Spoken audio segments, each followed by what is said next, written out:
Hey everybody, welcome back to the Windows 8 for IT Pros Jumpstart. I'm Joey Snow. With me, Stephen Rose.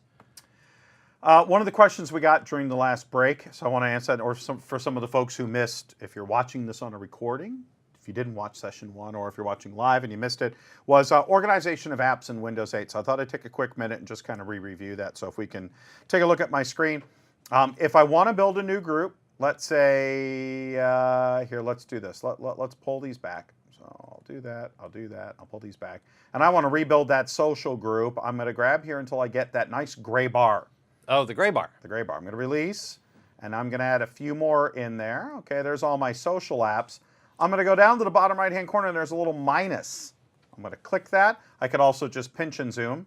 Now go to your group, right-click, or with your finger gently pull down. Choose Name Group. Social. I now got social. Oops. Take myself back out, and there we go. There's the social group. I'm good. I'm ready to go. That's how we build groups. And if I want to change the order of those groups, again, I can minus. I can grab it and say, you know what? That belongs all the way over here, but I would like my faves here. Click again, and there we go, and I'm good to go. So that answers that. So thanks. Keep writing in your questions. Our guys are doing a great job answering everything and trying to get to all your questions and answering everything quickly. So we're working on it. So give me a second here. I'm going to bring up our deck. Here's a question while you're working on that. Let's go ahead and take this. Given all the radical changes being made through the entire Microsoft Entire, yes, I'm making up words again.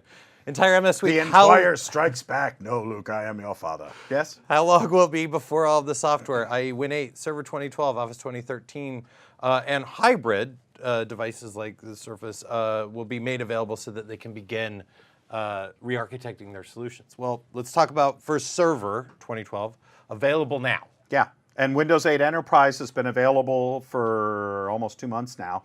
The consumer version and the pro version are available on the 26th. Surface and other Windows 8 devices, and if you go to Best Buy, you can already pre-order. The Microsoft Store has got opportunities to buy Surface and other devices. But starting October 26th, you're going to start to see a lot of devices out there. So and Surface Pro a few months after. Yeah, absolutely. So we're already at that point. You can already get Windows 8. The Windows 8 eval has been available for quite a while. Go to Springboard and download it. There's eval for server that you can download. So you've got server eval, Windows 8 eval that you can already do. Windows Intune, trial, 25 machines. You could already be doing all of this. Don't worry, you don't have a touch machine. We spent a lot of time saying that's not required. It's a nice to have, but I actually work faster outside of touch than I do with it at many points. Well, see, that's where the two of us are different because I love to use the touch on the machines. I guess that's there's something for everybody in it. I think that's kind of the main point, something for everybody out there. So another question was asked, how many modules do we have left? That would be this one and then one after that. Here, actually, we'll do this. Yeah, why don't we hit the agenda slide so you can see where we've been. So if you're just tuning in now, you've missed a lot of great stuff, including Stephen Rose just completely hammering me for using the journaling tool in my user environment virtualization. So we're going to talk about now Windows 8 and Windows apps, and then we're going to talk about recovery and security.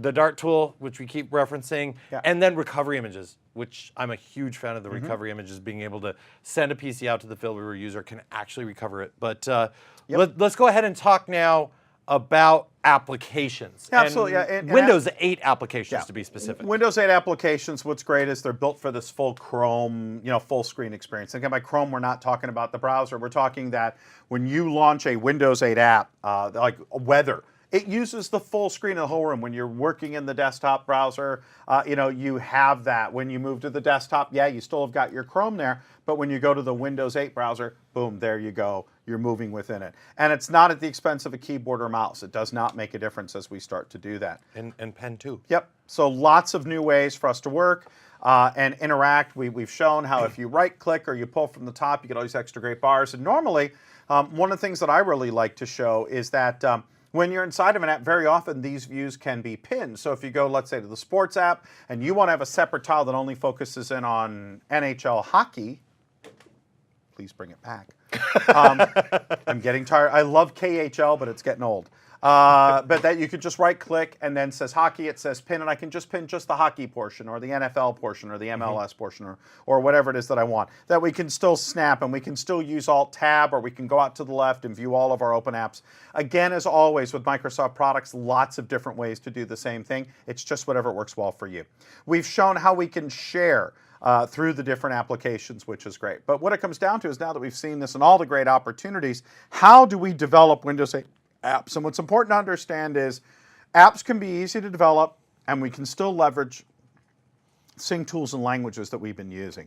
JavaScript, Visual C+, or Visual C Sharp, C++, Visual Basic, all of these can still be used. So you don't need to go back and restart. But it all starts with the Windows Store. So why don't you take a minute, and I can walk folks through, you can walk through folks through. Yeah, why don't you walk folks through, and Okay. I just want to clarify something from our earlier conversation about when the software is out there.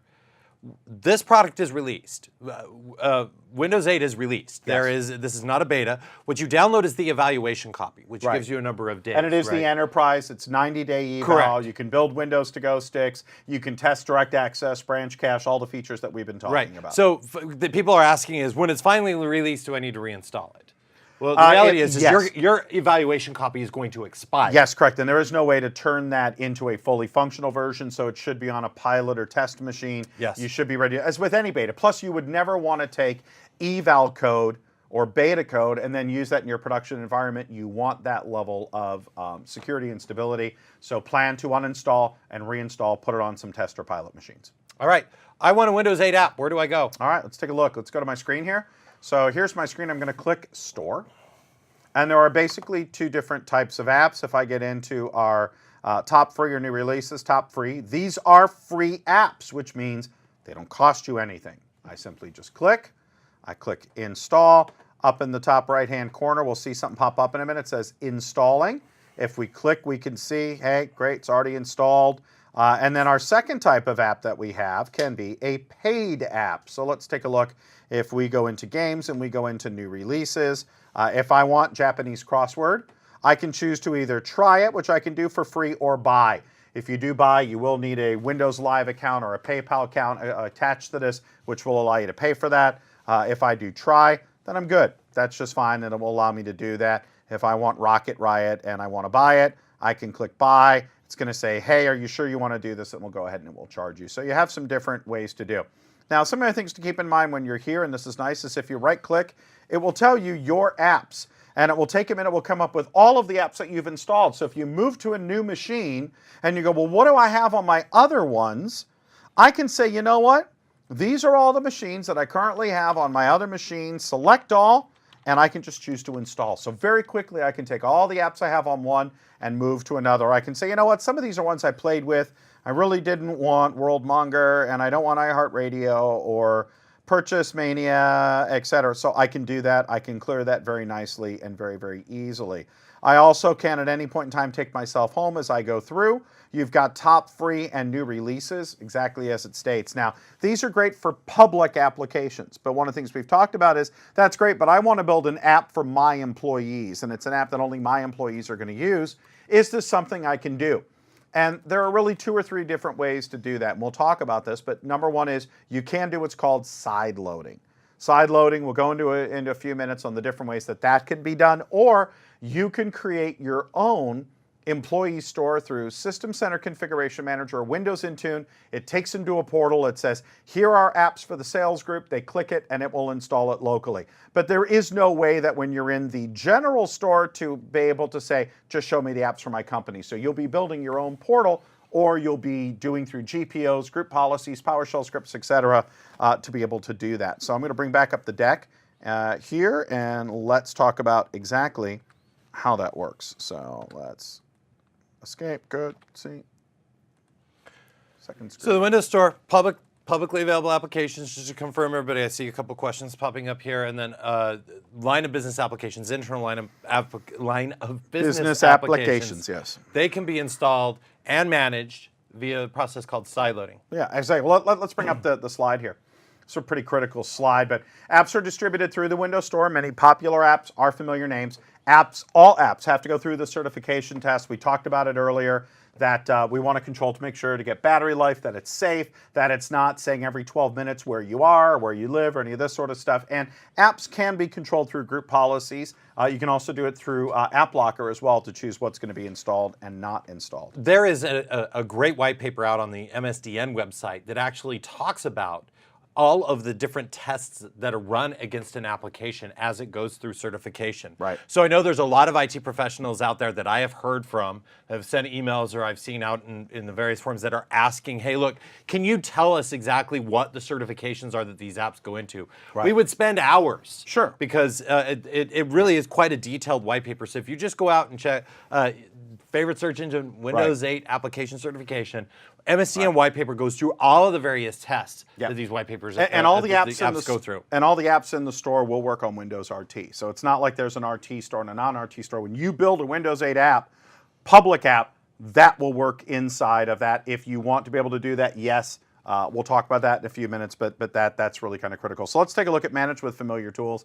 App Blocker is used to manage access for individual apps. We can use a group policy, so we could disable access to the Windows Store all up. That's it, done. Right. We can enable installation of line to business apps through that, so we can push that out as a GPO. All of a sudden it's going to show up. Great. Privacy settings, we can tweak and tune through GPOs. We can also disable automatic downloads, but not automated updates. Critical difference there. Yes. Okay. So that's number one. If you take a look, store, turn off the store application. So side loading.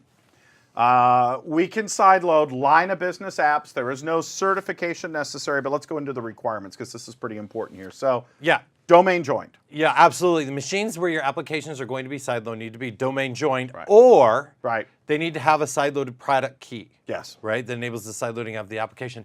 And the application must be signed by a trusted CA. Exactly. Now, I want to be clear, trusted CA, that's a broad term, right? Inside of my enterprise, if I self-sign an application and I have a certificate authority there, I consider that trusted. Correct. Right? You can also use a third-party certificate authority to go ahead and sign those applications. Yep. There is also a policy that needs to be enabled for the domain joined computers, which is the allow all trusted applications to install policy. And how are those applications trusted? They're signed from that CA. Exactly. They're signed from that CA. So we can do it per user with a PowerShell. We can do it per computer with DISM, which is what we showed when we deployed Windows. We used DISM to go ahead and bring that in. We can use MDT 2012 Update 1 to be able to do that, or System Center configuration can also be used as part of that as well. As we said, packages. Sideloading has development IT task packages, can run via the Windows App Certification Kit, which we'll talk about in a few minutes. It will sign the app, it then validates the Windows app with the certification, it distributes it to QA, and then it distributes it organizational-wide. And this is a fairly common process in most organizations for any application to be deployed, whether it's built internally from a development team internally, or we're getting these applications out from somewhere else. Typically what happens is we get it, we test it on a single machine. So this is where PowerShell is great to use to sideload the application on a single user, right? Not even to the machine. A single user would be the only user who could actually leverage that application. Then we would go ahead and go through a QA process. We can actually run a test. Hopefully I'll show it to you here in just a moment. It's a compatibility test that's very similar to what we use, not nearly as stringent as what we use for the store, but does some things to ensure that these applications are following by the right rules to run as a Windows application. Sure. Is it going into the low power state? Can it completely close down so it doesn't just continuously run and suck all the battery life? Then after we go through that testing, obviously we want to distribute it to a few more users. Go find all of those bugs in it. Yeah. And then and we can do that by just deploying it to computers and using the DISM tool. Right. I can run that through PowerShell as well. Yeah. And then I'd use a broader tool for distribution like System Center Configuration Manager, SP1, along with even scripting or GPO to deploy. And we had a customer of ours, and this was great, and they said, you know what, we have all these old, we have older users, older laptops, et cetera. We're thinking about Windows 8, but we're not sure about all these app stuff, and we said, you know what's going to be great? The first time that user logs on and they see the 5 apps that you want them to use front and center in a gigantic button this big, as they were saying, well, some of our users are getting older. Well, then the start menu, which we used to use in Windows 7, makes it very difficult with a mouse to go in and find that little thing or this little icon. We've got these gigantic big boxes right there. We can say pre-sales, sales, post-sales for your group. Here's your order app, here's your push it app. all of that. We've made it so much easier with these large squares, with easy apps that are easy to use, simple to update that will work on these devices, and you don't need touch. Windows 8 apps, most of them are not necessarily built for touch and work just fine on keyboard and mouse. Games tend to be very touch focused. That's fine. Let them build that. But you're going to find that the productivity apps do not require a touchscreen. This whole Windows 8, we spoke very earlier, so it's actually easier in many ways to use Windows 8 without a touchscreen, but don't be thinking a Windows 8 app has to be a touchscreen. It may mean nothing that is only for keyboard, mouse, and how that works, and still have great productivity. So as long as you're running machines that properly can run Windows 7 or new Windows 8 hardware, you're going to be in a great place to get this, and you make it very easy for your users by only showing them on that start screen exactly what they need, and a very, very easy walkthrough on how to use it. Much easier than we ever could do on Windows 7 with a bunch of desktop icons that there's no way to group and really go start here, then go to here and move through that very simply. Yeah, I want my Windows 3.1 tasks. Yes, exactly. All right, let's talk about sideloading an application. Let me actually show you how to sideload an application. So I've got an application here. It's not super duper fancy. It's the Hello World application. All right. So the first thing we have to do, let's go back to those rules. Remember, we have to create a group policy. So let's go ahead and call this the here. Let's go app side loading policy. And we're just going to create and link this group policy here. Hopefully everybody's familiar with the group policy management console. That's where I'm at, where I'm working. Now we're going to actually edit this group policy configuration. The app package deployment setting, which is the thing that we have to deploy through group policy on a domain joined machine, is under the computer configuration. It's under policies, under administrative templates, and then if we go to Windows components, you will see the app package deployment. And whoops, I'm sorry, that's the wrong one. Let's go Windows components. Yeah, app package deployment. I was in the right place. I'm just not reading. Allow all trusted apps to install is exactly what we need to do. I'm getting old and need my glasses, Steve. Yeah, that's why I got my trifocals. All right, so we've got that there. So we've enabled that. So now we're actually, we've got step one, right? We've got a domain joined machine. I'm pretty sure everybody would trust that my machine is domain joined, yeah? I mean, I can show them. We trust you. You trust me, all right, so I don't need to show you that. We're also logged on, so we're domain joined. We've got a policy. Here, this will prove it, because I've actually got to update some policies. So let's do that. I simply type command. I did the Control-Shift-Enter trick to get me to an administrative command prompt. And let's do a GP update. Updating group policy here so that we can go ahead and make sure that we can do this side loading. And once that policy is completed, there's the computer policy. So now I know that I've got it there. The next thing that I'm going to want to do is I want to verify the digital signature of this application. So let's go out to where my applications are stored. And sample apps. And you'll see that we have this very simple application, our issue tracking thing. And you see there's a certificate here. So we can go in, view the properties of the certificate, go into the details. We can see that that certificate is still there and valid. Right? So we should see the date created and modified. I also need to... and we've already distributed this security certificate yes, by using anyone group policy. There you go. Shocker, right? So now that we've got that out, we verified the digital signature is good. We've got the file. We've got a certificate along with it. Let me show you here on the app that my issue tracking app X here. And go into the properties here. You'll see there's a valid digital signature. Yep. SHA 256. The demo signer is there.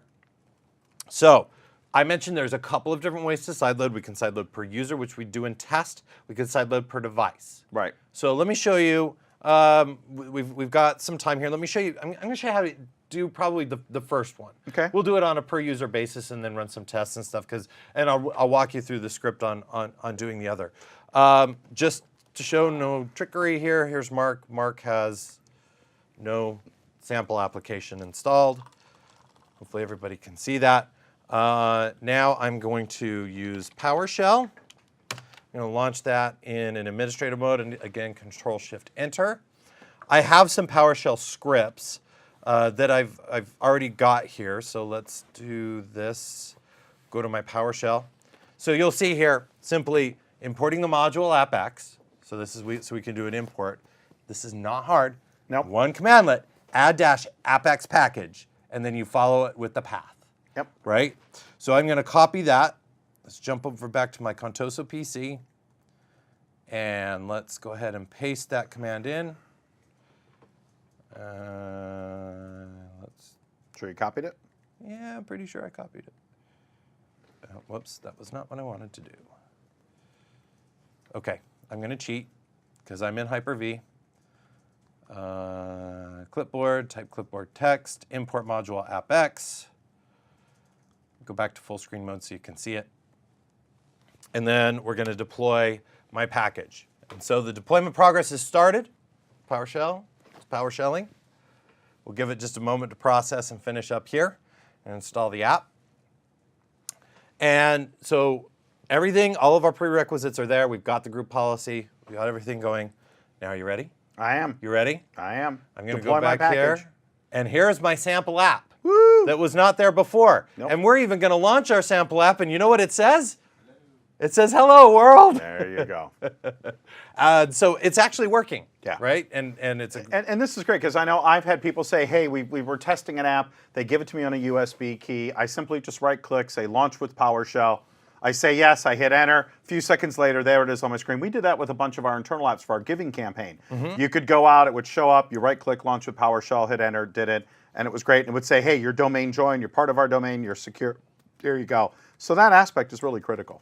all right, let's run the certification tests. Yeah, on good that. idea. Let's run the certification test. Now, again, the point here, IT can do some testing of this application to make sure that it really follows along some of the same rules that we use when we test the Windows Store applications, right? So I'm going to type Windows App, and then you'll see here the Windows App Certification Kit, easily downloadable. And I've got the app already installed here on this machine, which is a good reason why I sideloaded it. So let's minimize these and wait for the application certification kit to open up. I'm pretty sure I should see a prompt here for UAC at any time. All right, and it's going to check for updates. Yep. And I do not believe I'm connected to the internet, so hopefully this should continue to work. Otherwise, I will reconnect to the internet. Yeah, you may need to. No, there we go. All right, so let's, we can validate a Windows Store app. We can validate desktop applications. This is a quote-unquote Windows Store app, even though it's one of our own internal ones. So let's go ahead and do that.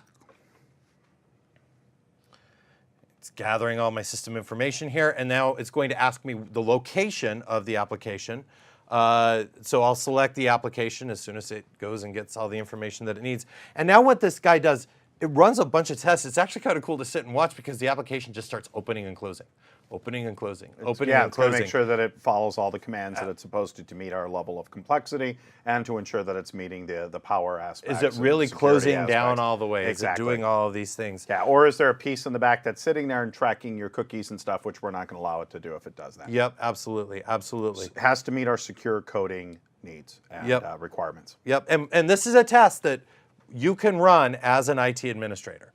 All right, so let me show you. This is all the apps that I currently have installed. Just to be clear, everybody, you do need to have this application installed in order to run the tests. Okay. All right, if it's not installed, it won't run the test. So now we're going to do a bunch of validation, and this is going to take a few minutes, Stephen, here. So we'll let this application run. Hopefully you'll see this app pop up a couple of times and drop down. Just as I say it, there's our Hello World app. It'll go ahead and close it out and run all of its testing, and I'll show you the results of those tests here in just a moment. So let's go ahead and jump back to the slides while this guy runs here. So several different installation types. As I mentioned, we just sideloaded this to an individual user. We can jump back to my PC real quick while that app validation testing is going on. Let me open the second script so that you can actually see us how we actually run and the differences of how we run the installation for a computer versus a user. Sure. Now we've talked about side loading an app per user. We've done as an image. Next I think we're going to get into how do I do it via Config Manager, via Intune, We've shown MDT, people talk a little bit more about this, and then managing those apps, and then we also App Blocker, how to control this, which is also becomes kind of a critical area as well. So here we're using the DISM tool, right? Which is, and it's actually the same command that you used when we used MDT. Absolutely. So DISM online, add provision app package provided by the package path. That's it. It's that simple. Yeah. Really, to get this out deployed. And really, we could use PowerShell Remote. We can use Group Policy. We can use MDT. Again, System Center Configuration Manager will Absolutely. enable that as a. So if we go back to our slides, we can actually kind of walk through this. So we can see that we've talked about the different installation types with System Center. Deployment types can be prioritized, which is great. We can put certain ones after another, but it's very flexible. We can use device affinity. Deployment types can be set per device. We've certainly simplified the process. Which is really, really critical as we start to do that. So we can create the application wizard. We can distribute content wizard. We have the deploy software wizard. So we've really broken it down in 3 very, very simple ways for you able to do that. We can self-service this out. We can do that web-based interface that I talked about for choosing the software and device management, or the software center, client software program for choosing software to be installed. So we can do that really either way. I love self-service portals, man. Oh, I'm all about it. It's so easy. It's so nice. We have them here, right? Where we can actually go out and we can choose, hey, look, it's time for me. I need this application, and I just simply go to a little portal, click it, and boom. We're done. I get my expense reporting application right there for me. So configuration manager can also monitor deployments. It's a state-based monitoring can be used. So we can use the built-in monitoring. We can use state-based monitoring as we start to do this. Of all the features that Configuration Manager brings to software deployment, they're great time savers, but does IT monitor the application deployments? But you don't need to worry about it. Config Manager does. The monitoring capabilities that help IT staff to manage app deployment. It can take the action to remediate the errors that prevent the application from being deployed, such as there may be a driver issue or something like that that isn't met. And a perfect example of this, I went to install and run an application just the other day. We were sitting in the conference room. Yeah. I had a particular driver issue on my machine that I needed an updated driver in order for the application to run. And it detected that that's right. and showed me Detected it, exactly showed where you I the needed to go driver, remediate exactly. it. Yep. Yeah, it was awesome. It was great. So when we take a look at Config Manager SP1, we can deploy the individual app as packages, or we could do a deep link directly to that app inside the Windows Store. We don't have to make them search for it. It also will support on Windows To Go, networking enhancements, and user state features. So we can do all of those user environment virtualization pieces and link those and the distribution and configuration of those all through System Center Config Manager. Yep. It's a very powerful And we've tool. shown as part of MDT how to build that in and distribute it that way when you're doing image deployment, which is great. We've talked about the management options with PowerShell. I want to talk a little bit about App Blocker and group policies within that. So I am, it's kind of funny because you and I have done so many events together when I was doing a lot of Windows Server stuff and you were doing the Windows Client piece. And one of the demos that I always loved to show was App Blocker. Yeah, me too. Because I'm a big proponent of group policy. I mean, obviously, most everything that I've done in these demos, I'm doing group policy first. Yeah. It's very simple to do it once, forget about it, But the great thing is we're not blacklisting apps, we're whitelisting apps, and that's which key. makes it much easier. What Exactly. happens a lot of times is that you will have a lot of administrators make a mistake of going through and just they don't proactively block applications, they reactively block applications. So things that are, not allowed in the environment. So they're constantly fighting this struggle against users who are finding more and more ways to run applications and hiding applications under different executables and all these different things that folks can do. I worked in an environment, we had a lot of super sharp tech support guys. So I was never ahead of that game. Well, App Blocker really does whitelisting, which essentially says, only allow these applications to run if they meet these conditions, right? So if we want to drop off to my desktop here real quick, the application actually finished validating. We've got an application validation report. Hey, look, our app failed. It didn't meet the rules. Well, go back and rewrite it now. Make it work. Yeah, I'll go back. I'll take a look at that now. With App Blocker, let me show you here. Whoops.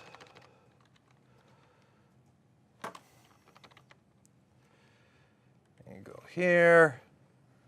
Oh, I want to use group policy for this. Give me just one moment here. We'll just jump over to the slides here, and I'll get my machine configured as it needs to be. What we want to do is, with App Blocker, we're going to set policies on specific applications. These applications can be the Windows Store apps. In other words, I can say, allow sports to run, but don't allow cut the rope to run. Or they can be even internal line of business applications. And what we do is we build these policies based on that package and the signature of the package. One of the key things when we were managing applications before Windows 7 and AppLocker came out, is if you were controlling something based on an exe, maybe a path, people would change the path. And then if you pointed to the executable, the problem with that is it would completely blow up when they decided to push the update. We found you have to go down a level by doing it not only by, if you're going to do an Adobe Acrobat by saying Adobe Acrobat, but only this version and below, or they can only do version 9, they couldn't do 8, they couldn't do 10, or you had to go put in the publishing tag. So you really had to kind of dig down to be able to get to that. And it was great to have that level of granularity, but people kind of found their way around it. You're exactly correct. All right, so let's take a look at how we're going to do some some AppLocker configuration here. Wow, shocker, I'm doing a group policy. Let's go ahead and create a group policy here, and we're going to link it to the domain, and let's just call this Windows 8 Application Control Policy or something. I've changed my mind. We'll call it AppLocker Policy. Unicorn. Thanks, guys. The guys in the back there just, and I've even spelled it wrong, but that's okay. We're going to edit this group policy. And then what I'm going to do here is go under Computer Configuration. I'm going to go under Policies. I'm going to go Windows Settings. Go to Security Settings. And then you'll see my AppLocker policies that I have here. Application control policies. Go, baby. All right, and you'll see AppLocker here.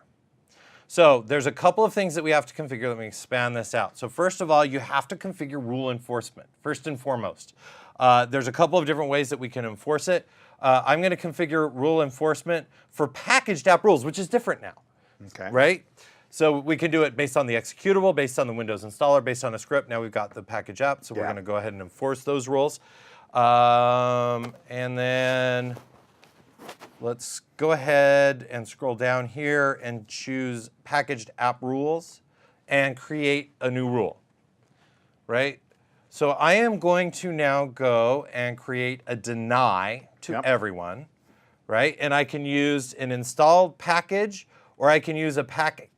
So something that's installed. So a lot of times what I'll do is I'll build my AppLocker policies on the desktop machine to which our users are going to be running it, so I can see all the things that they want. But I can actually already use an installer, a packaged app installer. So if I go back to my D drive, my sources, my sample apps, my issue tracking application, and we're going to use that. You can adjust it based on version versus package name. Again, if you've got an application that's constantly being updated, you may not want to go as far down as version, right? We'll just go ahead and do this for here.